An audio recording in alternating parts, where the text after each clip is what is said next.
Hi, Sunshine. It's me, Isaac, and I'm going to read chapter 5 out of the book Polar Bears at Midnight.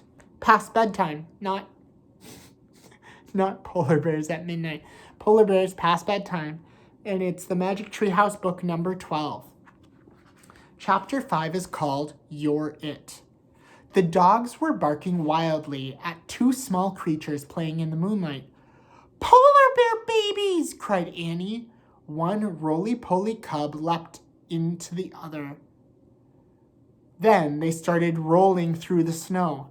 Hi, little bears! Annie called. The cubs jumped up and shook themselves like wet puppies. Then they scampered toward Annie, who rushed to greet them. Hi, hi, hi, she called. Wait, shouted Jack. Where's their mother? He looked around for the mother bear, but she was nowhere in sight. Maybe they're orphans, he thought.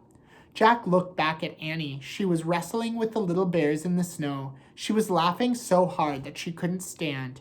Jack started laughing too. He carefully put the bear masks into his pack. Then he ran to join Annie. She was running with the cubs across the snowy tundra. One of them raced to her, tagged her, then raced away. Annie ran after the bear and tagged him back. Youre it, she said. Jack and the other cub joined in. Soon, Jack and Annie and the two cubs were all chasing each other over the moonlit snow. They ran past the two cubs until the two cubs fell down ahead of them. The cubs lay perfectly still. Panting, Jack and Annie stared at them. Are they hurt? Annie wondered out loud. Jack and Annie ran to the cubs. Then, just as they leaned down to see if they were all right, the cubs jumped up. They pushed Jack and Annie over and scampered away. They were pretending, said Jack. He laughed. Jack and Annie charged after the cubs. They ran away over the white tundra until they came to the frozen sea. Jack looked around. We're pretty far from the igloo.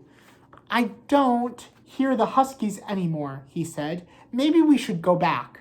In a minute, said Annie. Look! The bear cubs had scooted up a snowbank. They were on their backs, sliding down the bank onto the ice-covered sea.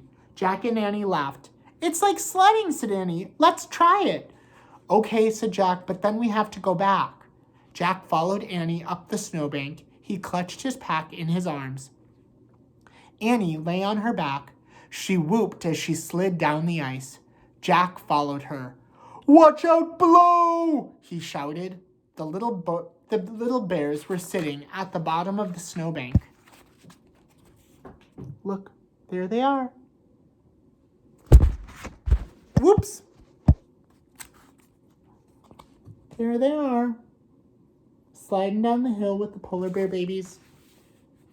The polar bear cubs, I should say. One gently whapped Jack in the face with his furry paw. Then she lay down. I'm tired too, said Annie. Yeah, said Jack. Let's rest for a minute. Jack and Annie looked up at the orange moon as they lay beside the cubs. All they could hear was the wind and the soft breathing of the cubs. That was fun, said Annie. It was, said Jack, but we better head back to the igloo. The seal hunter's probably looking for us. Plus, we have to solve the riddle. Jack rolled onto his side and tried to stand. Crack!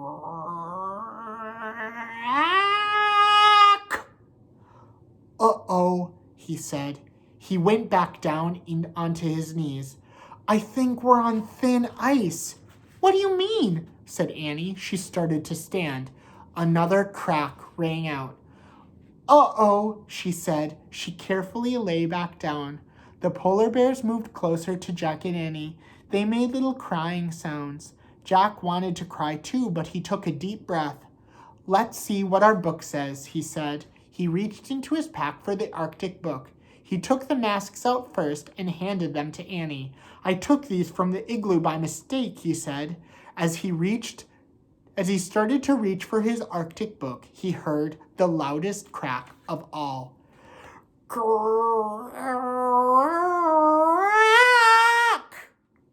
They were not even moving and the ice is cracking, said Annie. Just then, there was a new noise, a low, snorting sound. It came from the top of the snowbank about 50 feet away. Jack looked up. Staring down at them was a giant polar bear. "The polar bear mother," whispered Annie. And that's the end of chapter 5. I'll see you tomorrow for chapter 6. Goodbye!